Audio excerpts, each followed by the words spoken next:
So this video will deal with how to complete your research, how to work on your research day by day for that period of 3 or 4 years until eventually you have a dissertation or a thesis which can be examined. Now this possibly is one of the most difficult aspects of the research process. It's often quite exciting when you're about to begin your doctoral research. You're entering into a new field, there's some social status attached with that, telling people that you're a doctoral researcher or a doctoral candidate. Often there's quite a bit of competition in working on your research proposal so that you may be accepted for a research contract or having your research proposal accepted so that you can do your work. And then suddenly begins the mundane work of conducting research. Now, I've often said to my own students that the important thing to remember is that a dissertation, a good piece of research, takes time. One of my senior colleagues, Professor Hendrik Bosman at the University of Stellenbosch, once said, for him the most important thing about a good researcher is the element of curiosity, being curious about a particular subject field in which you're wanting to work. And I want to say to you, as long as you can sustain a curiosity, a passion for a particular field of study, your doctoral work is on track. It stands a good chance. Now, your supervisor, your university may disagree, and do check the contractual elements. That's important. But if you think about it, what is research? Research is really just the capacity, the ability to sustain a curiosity, an idea, to keep on asking questions about a particular field of study. And it's important that those questions continue to be asked because remember, as I've said in previous videos, the degree of doctor is awarded for making a new contribution to a field of study. In other words, presenting something which hasn't been presented before. So a new idea, a new theory, a new discovery, a new development, making some contribution that takes the field of research forward. And the only way to do that is to ask questions of the world around you, to ask questions of other scholars who've been working in the field, sometimes the big name scholars, to do some searching, some mining to find, are there novel ideas, researches which perhaps haven't yet been discovered, or are there whole fields, whole areas which haven't yet been developed, in which you need to do the heavy lifting, the difficult work of actually developing that idea. Now, for me, I would say the doctoral project has at least 3 important stages. Now, remember, I'm a theologian, and so most of my students will tend to work with ideas and will tend to do literature study. Some may do qualitative empirical work, but the first stage of your doctoral work, I think, is that you need to clarify your ideas, develop them. The second stage is actually the more difficult one. That's where it becomes mundane. That's survey work. It's becoming acquainted with your field of study. And then the third stage is the development of the new contribution. So let's quickly deal with each of those. Number 1, sharpening your ideas, developing them. Now, this first stage of your research is where you really want to do a very, very good job of making sure that you understand the field in which you're working. Because you're wanting to make a new contribution in a field, it's important to know who the voices are, what the significant fields of discussion are, what some of the conflicts are. I often say to my own students, it's important to know that when you're dealing with a body of knowledge, whether it's a single scholar or a group of scholars who've made a particular contribution, who've dealt with problems in a certain way, it's important to deal with that both critically and appreciatively.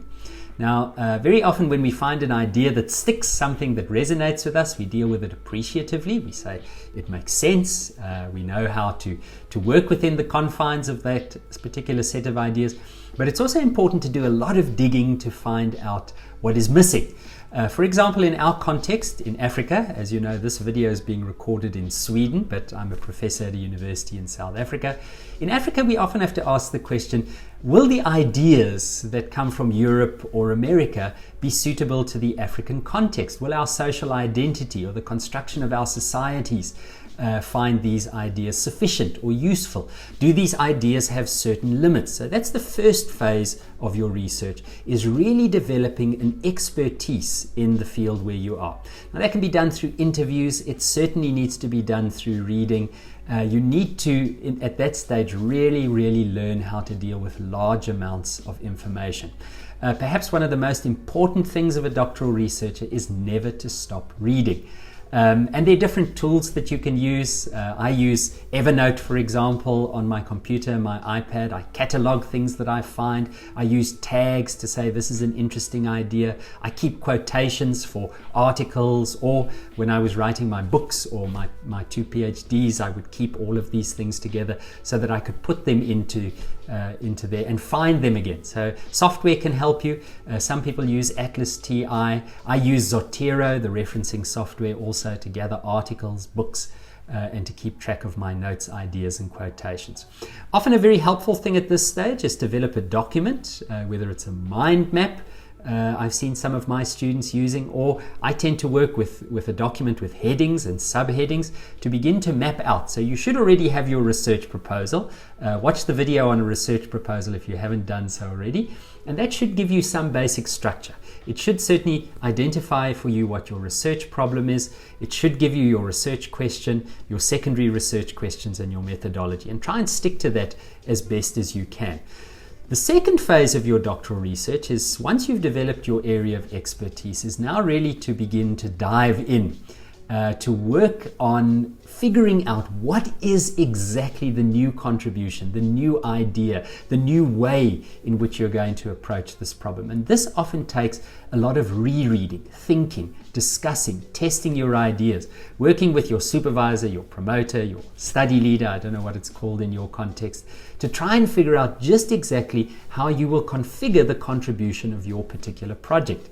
This takes a lot of thinking, and often during this stage we start to get a little bit nervous. We think maybe we're not making as much headway, particularly if you have colleagues who are already writing chapters of their dissertation or thesis and you're not yet writing. That can be quite uneasy. But I would say to you, be at ease as long as you're doing the heavy work of thinking. It should be as heavy as lifting things. It should take as much energy, as much commitment, as much patience as doing that kind of work. As long as you're thinking and you're keeping track of your thoughts, systematizing them, ordering them, testing them, critiquing them, you're doing good work. Now, the third phase, this is the phase often that people think about when they think of doctoral research, is once you've worked out your field and you have a very good idea of what your contribution is going to be, it's to start to develop that in text. Now, of course, as I mentioned earlier, I'm working mainly in the humanities and social sciences. Obviously, it would be different for natural scientists. But once you've got your ideas sorted out, once you've got the texts that you're working with, once you've identified your primary conversation partners, you're accustomed to their voices, you know what they're saying and what they're not saying, you know what you can appreciate and what you can critique. Once you've done your field work and you've developed a body of knowledge around that, perhaps you've already analyzed your field work and got that written up, now you need to begin to write your dissertation. Now, my advice to my students is let your chapter 1 rest for now. That will become a reworked version of your research proposal. So your introduction is a reworked version of your research proposal. But begin with your chapter 2, your 3, your 4, your 5, the content chapters of your dissertation, and try to write a page a day.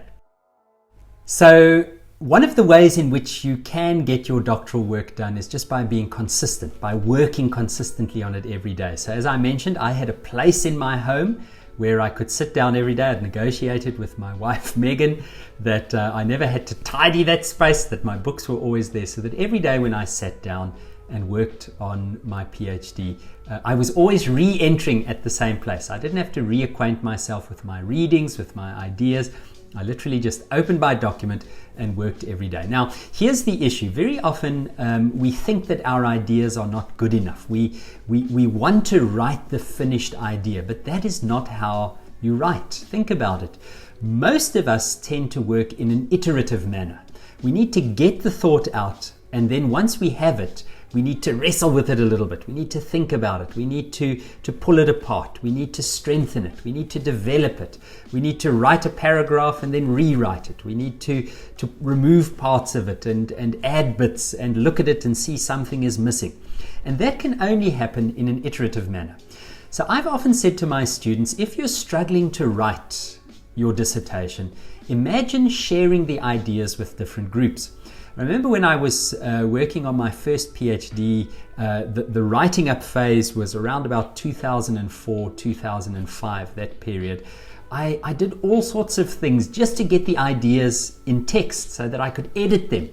I could work with them, I could footnote them. While they're in here, they're just tension. You're not dealing with them, they're just sitting here. But once you've got them in your word processor, whether it's Word or whatever you're using, you can begin to work with the idea. So I sometimes thought, let me explain this idea to my daughter. Let me write it out for her. Let me try and capture the salient points of my argument or my engagement with a particular scholar or a particular idea. I would write it in the form of a letter sometimes to a friend. But whatever way you can do in order to get your work written, that's the most valuable thing. Remember what I said earlier, try to write a page a day. Even if it's a bad page a day, at least once you have text, you can work with it, you can footnote it, you can edit it, you can even delete it if you want to. But you can add more things. You can see where the strengths and weaknesses of an idea are and develop it. But the main thing is write a page a day. So that's a very, very important thing that I'd like to encourage you to do. None of us, there are very few people that I know who feel absolutely confident about our ideas. But they can always be sharpened, they can always be developed. I remember reading somewhere where someone said a dissertation, a thesis, is never finished. It's just eventually handed in, and that's the truth. I know one or two people who've worked for 15 years, 20 years on a dissertation. Please don't do that. Remember, this is not your life's work. This is not the last thing that you will ever write. It's an important thing. You'll be judged by it. People often look back on my own doctoral work and they judge the quality of that. That's an important thing. It must be the best work that you can do, but it's not the last thing that you're going to write. It might be the first substantial thing that you're going to write. In Germany, for example, before you can become a professor, you need to have a PhD in a Habilitationsschrift, a second PhD, 2 books. So your first one's not even the most important one. You write another one afterwards. In many other contexts, people go on to do postdocs, working on their ideas, developing them further. So you don't have to deal with everything. As long as you can credibly execute the research program that you had set out, as long as you can credibly answer your research question, make a contribution, as long as you can follow your method in a way which is credible and other scientists will be able to look at and say, this is credible research, you're making a contribution. So I really want to encourage you, please try to have a sustainable writing style. Try to work on it as often as you can, in a place that's familiar, in a way that's familiar. Try to remove all barriers to your writing so that you don't have to work on a certain computer or in a certain place. Can I also say, please keep your documents backed up. One little story, when I was working on my first PhD in 2004, I once lost 3 chapters. It was devastating. To have to go back. Out of 6 chapters in my dissertation, I think that I lost 3 chapters. Nowadays, of course, we have Dropbox and OneDrive and Gmail, and you can email things to yourself and keep them somewhere, but make sure that you keep good copies of the work that you're working on. Particularly if you have data, make sure that it's very securely stored. So these are just a few tips for writing your thesis. As long as you're working, you're doing okay. You may not yet have figured out that magical idea, that one, what one of my students calls a silver bullet. I don't like violent metaphors, but that one thing that will nail it. You may not have that yet, but as long as you're reading, as long as you're writing, as long as you're thinking, you're on the path towards making a contribution, towards completing. So keep that going, keep the conversations going, and engage your ideas critically, constantly asking questions about them. So I'd love to hear your ideas. What do you do in order to write? Is there a certain practice that you have? Do you do free writing? Do you work very strictly according to a system of certain ideas and 3 or 4 important quotations and critiques that you develop? I'd love to hear your ideas, how you work on your work, and we'll share them with the other viewers of these videos so that they too can benefit. You can leave a comment on YouTube at Dion Foster, or on my website dionfoster.com, at Digital Dion on Twitter or on Instagram. or you can connect with me on Facebook, Dion A. Foster. I'd love to hear from you. So thanks for watching. These videos, as I mentioned, are not recorded in Stellenbosch. I'm in Sweden at the moment. It's a freezing day outside, November 2018, and I have to head to the university in a moment. So thanks for watching. Like the video, subscribe to the channel, please share it, and remember to check out the other videos in this series on doctoral research. Thanks for watching.